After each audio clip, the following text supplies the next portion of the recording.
Return to Me is a film that is very close to my heart because it was me processing becoming a parent for the first time. My wife worked in adoption for about 5 years, and so it created this interesting relationship with us thinking about having our own child because on a daily basis my wife would work with women who were struggling to get pregnant and looking to adopt a baby in order to start their family. Yet on the flip side, she'd get calls every day from young women where they'd be in these situations where they found themselves pregnant and they would need to place the baby up for adoption. And so we'd constantly see this very interesting juxtaposition of a woman who wants to get pregnant, wants to have a family, not being able to do that in the way that she'd hoped, and then these young women who aren't ready necessarily to have a family. And so she'd constantly bring these two worlds together and help place children for adoption. And it was this beautiful experience. So I got to film some of these stories of seeing this kind of redemption and reconciliation happening between these women and just this love of creating almost a new family with all of them together.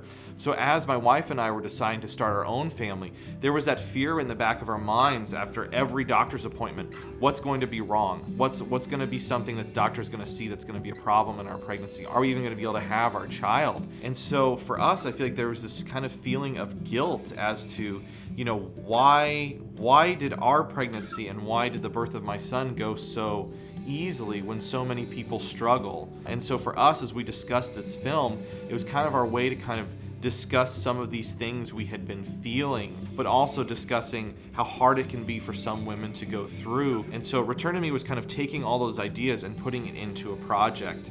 And that's why we chose to tell this story.